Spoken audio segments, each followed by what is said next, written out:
So hello and welcome dear ICSE student. So guys आज हम लोग यहाँ पर करने वाले हैं बड़े घर की बेटी for class 10th ICSE board. So guys जो हमारा चैप्टर ये हमारे साहित्य सागर का चैप्टर नंबर 5 है जो कि आज हमें करना है, मतलब चैप्टर नंबर 6 है जो कि आज हमें करना है। जो हमारा सेमेस्टर 2 एग्जाम है उसमें बेसिकली 4 से 5 चैप्टर आ रहे हैं, तो आज हम लोग उसमें से पहला बड़ी घर की बेटी आज करने वाले हैं। सो गाइस वीडियो में लास्ट तक बने रहिएगा। अगर आपको वीडियो अच्छी लगी तो इस वीडियो को लाइक जरूर करिएगा और चैनल पहली बार आए हो तो सब्सक्राइब कर देना, बेल नोटिफिकेशन ऑन कर देना। हम लोग आपके लिए ऐसे वीडियो लाते रहेंगे। तो गाइस देखिए ये जो चैप्टर है हमारा ज्यादा बड़ा नहीं है। तो देखिए इसमें होता क्या, जो हमारे मतलब कि गांव के जो जमींदार होते हैं और जो नंबरदार होते हैं, उसी तरह हमारे यहाँ एक मतलब हमारी इस कहानी में बेनी माधव सिंह गौरीपुर गांव के जमींदार और नंबरदार थे।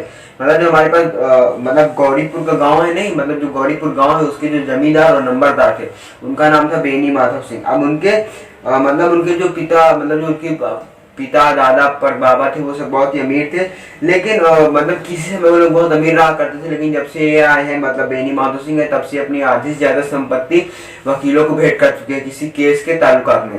और वैसे यहाँ पर आगे यहाँ पर बताया गया है कि जो देखो इनकी जो मतलब की जो आयु थी, मतलब जो इनकी इनकम थी वो थी 1000 रुपए, मतलब 1000 से ज्यादा न थी।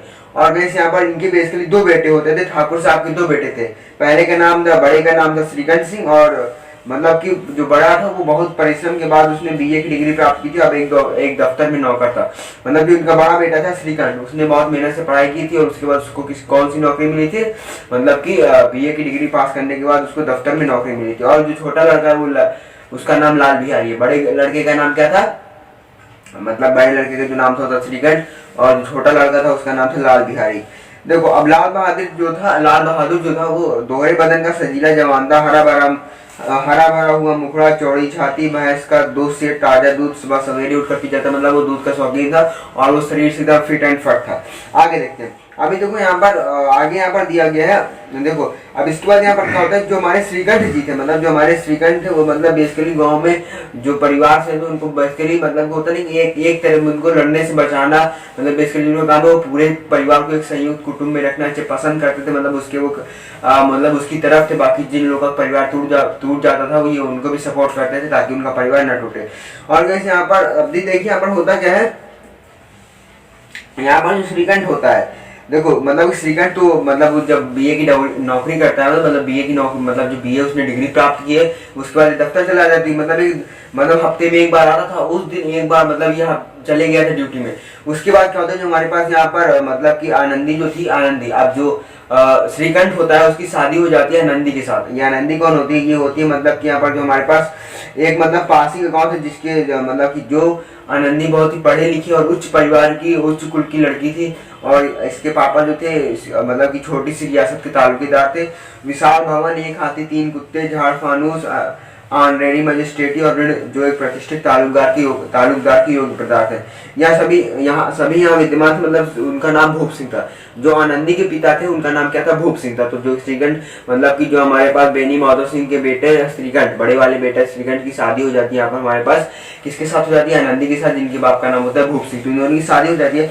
उसके बाद क्या होता है, एक दिन श्रीकंठ उनके पास किसी चंदे का रुपया मांगने आया। भूप सिंह मतलब जो श्रीकंठ होते हैं इनकी शादी किस तरह होती है ये बताया गया। तो श्रीकंठ ने भूप सिंह के यहाँ चंदे का रुपया मांगने, क्योंकि रामलीला भी करवाते थे गाँव में, मतलब उसी जिस गाँव में रहते थे उस गाँव में रामलीला भी करवाते थे, रामलीला के शौकीन थे। तो ये जब वहाँ चंदा मांगने गए तब जो भूप सिंह थे, जो आनंदी के पिता थे, उनको ये लड़का मतलब उनको ये लड़का अच्छा लगा। भूप सिंह उनके स्वभाव पर झील गए और धूमधाम से श्रीकंठ का आनंदी के साथ विवाह कर दिया। मतलब श्रीकंठ का जो विवाह होता है, श्रीकंठ की जो शादी होती है वो आनंदी के साथ हो जाती है। आगे बताया गया यहाँ पर हमारे पास मतलब कि जब ये हाथी घोड़ा टीम का कहना, मतलब यहाँ पर देखो जो आनंदी होती है वो उच्च घर की होती है, और जो हमारे पास मतलब कि जो हमारे पास श्रीकंठ लोग होते हैं ज्यादा गरीब, मतलब बहुत ही ज्यादा मतलब बेसिकली लो फैमिली से हुआ करते थे। जब वो इनके घर आती है शादी के बाद तो कहती है हमारे घर में हाथी घोड़े थी। यहाँ पर हाथी घोड़े का क्या कहना, कोई सजी हुई सुंदर बहली तक न थी, मतलब वहाँ पर कोई चित्र भी नहीं चिपके थे। रेशमी स्लीपर साथ लाई थी। यहाँ पर बाघ कहाँ है, जहाँ वह सैर करती, मतलब उनके यहाँ बाघ भी था, यहाँ पर कोई बाघ भी नहीं।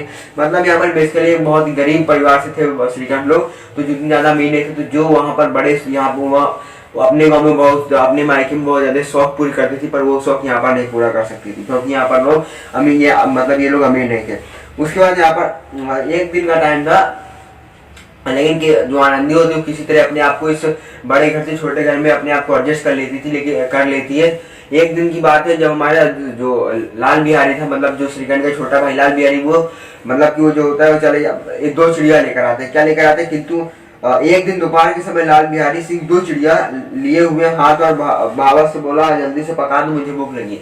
मतलब दो चिड़िया लाता है और कहता है कि जो मतलब कि उससे आनंदी से कहता है इसे पका दो, मुझे भूख लगी। तो आनंदी क्या करती है, हांडी में देखा तो घी पाव भर से अधिक ना था, बड़े घर की बेटी किफायत कर जाने।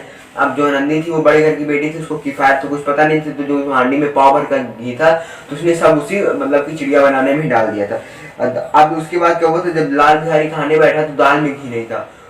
जब दाल में घी नहीं था तो गुस्सा आ गया, उसने कहा, आनंदी ने कहा घी ओके, यहाँ पर उसने पूछा लाल बिहारी खाने बैठा तो दाल में घी ना था, बोला दाल में घी क्यों नहीं छोड़ा, मतलब उसने कहा दाल में घी आपने क्यों नहीं डाला। आम ने मतलब वो इज्जत से बात नहीं करता था। आनंदी ने कहा घी सब मांस में पड़ गया। लाल बिहारी जोर से बोला अभी परसों घी आया था इतनी जल्दी उठ गया। मतलब जो आनंदी होती है वो सभी घी जो है मांस, मतलब कि मांस जो होता है उसमें डाल देती है, जो चिड़िया पकाती है उसमें डाल देती है, और दाल में डालने के लिए घी नहीं बचता। तब ये कहता है कि अभी परसों ही आया, सारा खत्म हो गया, उठ गया सारा घी। तो कहती जिस तरह से हाँ, उसके बाद यहाँ पर क्या होता है, आनंदी ने उत्तर दिया आज तो कुछ पाव भर रहा होगा, वह सब मैंने मांस में डाल दिया। आनंदी ने कहा आज तो पाव ही भरता ना, उसे मैंने मांस में डाल दिया। जिस तरह सूखी लकड़ी जल्दी से जल उठती है, उसी तरह क्षुधा से बावला मनुष्य जरा जरा सी बात पर तिलक जाता है। मतलब जिसको गुस्सा होती है वो किसी छोटी सी बात पर भी तिलक जाता है और अपना गुस्सा दिखाने लगता है। इसकी वजह से क्या करता है, मैं वो कहता है कि मतलब जो लाल बिहारी होता है वो आनंदी से कहता है जैसे तुम्हारे मैके में घी की नदी बहा करती थी, तो अब जो औरतें होती वो अपने मैके की निंदा नहीं कर सकती। उसके बाद क्या करती है, वो भी कहती है आनंदी मुंह फेंकर बोली हाथी मरा भी तो 9 लाख का। मतलब वहाँ जो आनंदी के यहाँ जो हाथी मरा था कितने का मरा था, 9 लाख का। वहाँ इतना घी तो नहीं कहा खा जाते, मतलब जितना घी मतलब पाव भर जो उसने मतलब चिड़िया में डाला था उतना तो उसके यहाँ नहीं कहा खा जाते। उसके बाद ये कहती है मतलब उसको जो लाल बिहारी होता है वो गुस्सा जाता है और वो मतलब कि जो खटाऊ होती है, मतलब जो चप्पल पहने होते पहले, मतलब जो स्लीपर पहने होते वो उसको बहा के मार देते। वो तो जो आनंदी होती है वो अपने हाथ से बचा लेती है, तो उसके हाथ में चोट आ जाती है और सर उसका बच जाता है। उसके बाद यहाँ पर कोप भवन में चली जाती है, मतलब वो रोने लगती है, उसका इंतजार करती है हमारे पति श्रीकंठ जी कब आएंगे। जब उनका इंतजार कर जब श्रीकंठ आती है आगे, जब श्रीकंठ जी आती है मतलब जब श्रीकंठ आते हैं उसके बाद ये कहती है कि मतलब कि जो लड़ाई हमारी मतलब कि जो लाल बिहारी मतलब जो इनका देवर है उसके साथ लड़ाई हो जाती है।